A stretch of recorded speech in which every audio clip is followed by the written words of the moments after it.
Regulators, mount up. All right, welcome to the Football and Freedom Show. I promise that we will get some actual real intro production with some real video and sound, so I don't have to do that stupid thing. But, you know, that's in the works. We're new. I'm new, so working on it.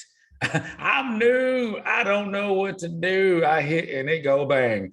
And speaking of hit, you need to hit the share, hit the like, hit the follow, do all that stuff to the Football and Freedom Show for sure, and also the Rebelution Network, because that is who is bringing you all of this gold content that we give to you for fucking free. It's free, costs you nothing to be here. You're here sitting on your fat ass probably listening to awesome content, and it's free. Like I said, today we're going to talk about the AFC South 2022 draft picks, and it's one of the worst division in football. This is why it's tucked at the very back of the teams or the divisions that I've talked about, because they suck and they are boring. But before we get to that, obviously, guns is in the news. The Second Amendment is in the news. We got Joe Biden and every other dirty ass crooked politician out there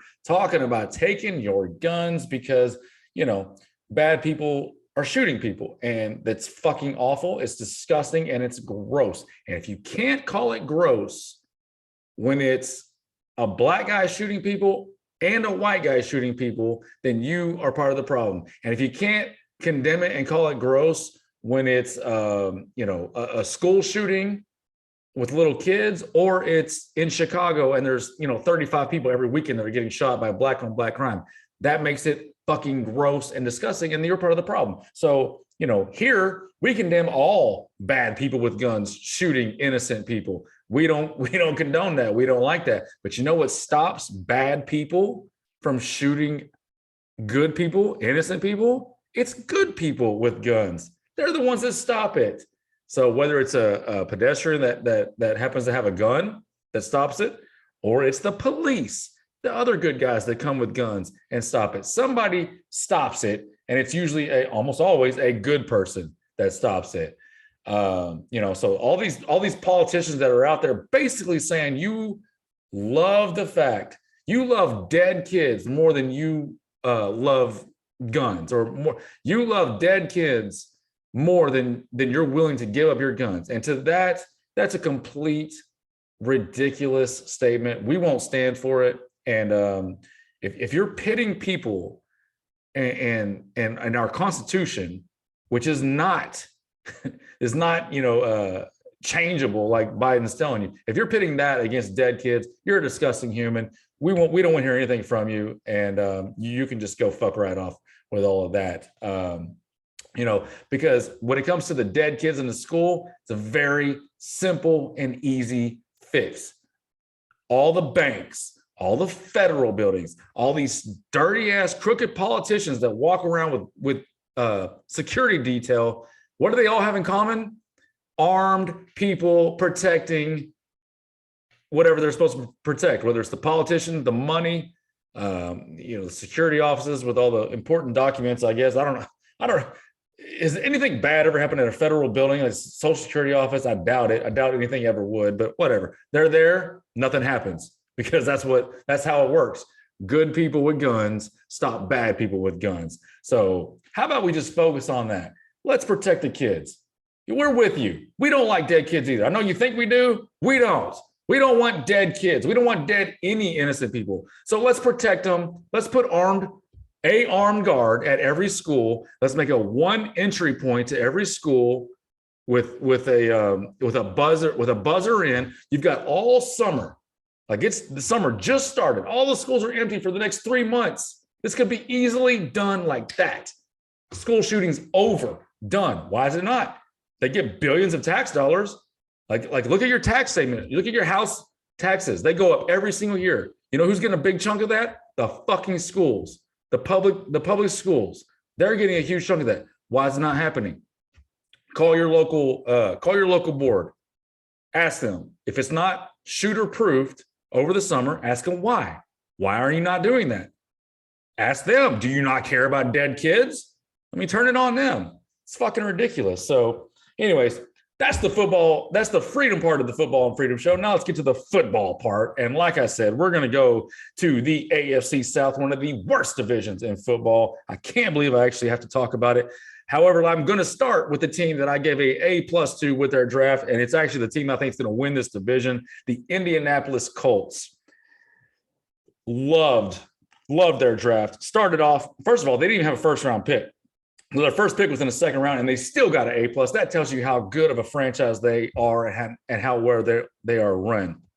Alex Pierce, wide receiver, Cincinnati, instant starter in the second round, 6'3", 225-pound receiver. He's going to be you know what? You want a long shot rookie of the year pick? He'll probably be 100-1 or something like that. There you go, Alex Pierce, wide receiver.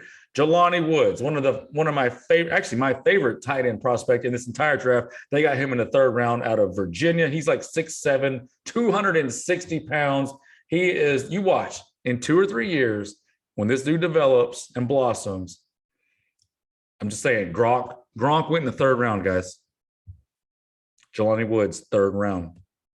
Not calling him Gronk, but just saying, it happens. Bernard Raymond, offensive tackle, Central Michigan, another third round pick. He's going to come in and start instantly on an offensive line that really only has one weakness. So boom, fielded just like that. Nick Cross, one of the safeties that I love the most out of Maryland, a ball hawking safety, another third round pick. They had 3 third rounders, by the way. So 1, 2, 3, that's 4 possible starters without a first round pick. That's doing work right there. Let's run it out. Eric Johnson, defensive tackle, Missouri State, small school DT. Andrew Ogletree, another small school, Youngstown. Let me try English. Youngstown State tight end. That's very hard. Youngstown State tight end. Curtis Brooks, defensive tackle, Cincinnati. Love this kid. This is a 3-tech defensive tackle only. It's kind of a gap shooter. A little smaller on, he's not a big guy, but he's a quick twitch type defensive tackle. This is the 6th round. You watch 2 years from now, this guy will be starting in the middle of that defensive line for them. And then in the 7th round, Rodney Thomas, safety out of Yale. Wake me up when there's an actual real Yale player in the NFL. I doubt that he will even make the team, but don't worry, he'll probably be in Washington, D.C., telling you how, we need to take all your guns within the next couple of years. So he's probably one of those. Sorry, Mr. Rodney Thomas. If you are a good conservative, I just disparage your name. But I like my chances. You went to Yale. I feel like I'm going to be right. So, anyways, A+ for the Indianapolis Colts. Knocked it out of the park. Now let's go to the Houston. Oh my God! Why do we have to go to the Houston Texans? 1, 2, 3, 4, 5, 6, 7, 8, 9. They had 9 draft picks. They will probably have 9 starters on this list. Like every single one of them will probably come and start on this shit ass team. Let me just run down the list. Derek Stingley Jr., LSU cornerback. Kenyon Green, Texas A&M guard. Jalen Petrie, Baylor safety. John Mechie, Alabama wide receiver. Good pick there. Christian Harris, Alabama inside linebacker. Another starter. Damian Pierce, Florida running back. That might be one that actually doesn't start for whatever reason. They have like 18 running backs on their roster with NFL experience. So yeah, it might be hard for Damian Pierce there. Thomas Booker, Stanford defensive tackle. Tegan, let me try this. Why do they keep doing this to me? Tegan Quittoriano. Tegan Tarantino, I don't know. Oregon State tight end. He'll probably start because they have nothing on the roster. And then Austin Deculus, an LSU offensive tackle. Go ahead and pencil him in, a 6th-round tackle. Pencil him right in as a starter. I'm not going to spend any time on Houston. They're fucking terrible. I can't stand this team. They won, I believe, they won 4 games last year. They'll probably win 4 again. So I'm not wasting any time. Let's go to the Jacksonville Jaguars. You know what? For Houston, give them a B. I mean, they're all going to start, so how bad can it be? All right, Jacksonville, 2 first-round picks, 2 third-round picks, no second-round picks. Interesting. Trayvon Walker, the number 1 overall pick out of Georgia, defensive end, outside linebacker. They're switching to the 3-4 this year on defense, and word is that they are standing him up on the outside to play outside linebacker. Me personally, watched him on tape. I think it's a horrible fit. I don't think this is going to work at all. This was a basically 5-tech defensive end, shaded on the inside of the offensive tackle a lot of the time at Georgia. I think they're setting him up for disaster, lining him up on the outside. I would kick him inside, and I think he will eventually end up on the inside of a defensive end in a 3-4 or defensive tackle 3-tech in a 4-3. That's kind of his sweet spot where he needs to be. But they're trying him on the outside. You kind of have to if you pick him number 1 overall. I mean, but it's probably going to be a failure. Now, Devin Lloyd, inside linebacker out of Utah, and Chad Muma, their second, third-round pick out of Wyoming, another inside linebacker. Oh, my God. Love both of these players so much. They're running the 3-4, like I said. They're 2 inside linebackers. They just drafted the 2 starters for 10 years. Home run, home run. The other third-round pick, Luke Fortner, center out of Kentucky. Gotta love that. He'll probably come in and push for a starting job immediately. They suck. 5th round, Snoop DeLoop Connor, Ole Miss running back. They're a loaded running back room. That's not gonna help them. Gregory Jr. What fucking school is this? Alchita Baptist. Somebody from a school named Alchita Baptist, cornerback, Gregory Jr. I'm speechless. I'm actually speechless. And then to round it out, Monteric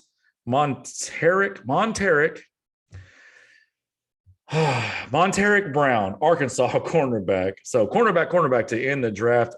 You know what? I'm going to give this, even though I love the middle of the draft, Devin Lloyd, Luke Fortner, Chad Muma, not enough to overcome the rest. So I'm going to give it a C.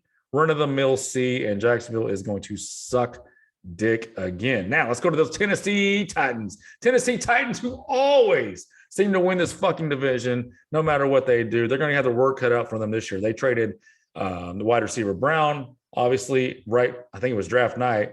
And then they drafted Treylon Burks, his immediate replacement. He's not going to be as good as A.J. Brown, but they hope he is. Wide receiver out of Arkansas. Roger McCreary, Auburn cornerback. He's the one with the tiny, tiny arms. Like, he just can't reach people, but he's a fantastic cover corner. If he had arms that were 2 or 3 inches longer, he would have been drafted in the 1st round, not the 2nd round. Nicholas Petit-Free, offensive tackle, Ohio State. He's got a chance to come in and start, 3rd round pick. Malik Willis, quarterback, Liberty, fell to them in the 3rd round. Gotta love that pick. I don't like the player. I don't think he's going to be very good. I think he's all just all flash and upside, and I don't think it's ever going to be, reached. But you can't complain in the 3rd round to get a player that most people thought was going in the 1st round. So, home run value there. 4th round, Hassan Haskins, Michigan running back. Another 4th round. Here we go. Chigozayam Okonkwo, Maryland, tight end. Bo Stevens, if you're listening to this, can we dig into what's going on with the African? It's not a bad thing. I mean, it's a great thing. Wherever the good players are, that's where they'll be. But where are all these players coming from?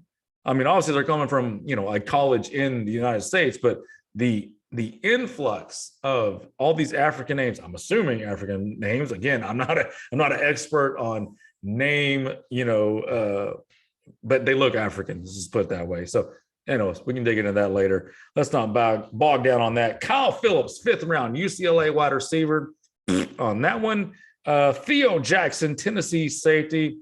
Every time I watched Tennessee, they were getting lit up like a Christmas tree. And then Chance Campbell, Ole Miss inside linebacker. That's actually a sneaky good pick for their last pick in the draft. Overall, huge value with the Malik Willis that kind of saves what I would say is an overall kind of C-. And because of Malik Willis in the 3rd round, I'll kick them up to a B-. So, man, one draft class left, and it is going to be the NFC West. So we're going from one of the worst divisions to one of the best divisions. Can't wait to talk about the NFC West draft class. And, when I do it, I'll see what's going on in the news and talk about that and make it topical. But that's going to wrap it up for this episode of the Football and Freedom Show. Hope you enjoy it. If you do, like, follow, share, spread it around to everybody. And tell all your friends, because we're doing big things over here. And again, apologize for the opening. I mean, I'm gonna get some real production working at some point. I promise it's gonna be amazing. Not sure exactly what I'm doing, kind of spitballing some ideas. If you have some ideas, go ahead and send them in to me. I want to make a great intro. So it's not me just fucking yelling up into the air and saying, "Hey guys, it's me, Longhorn, your host." No, we can do better than that. We will do better than that. And we'll see you next time. Until then, this was the Football and Freedom Show, brought to you by the Rebelution Network. If you come in, come on.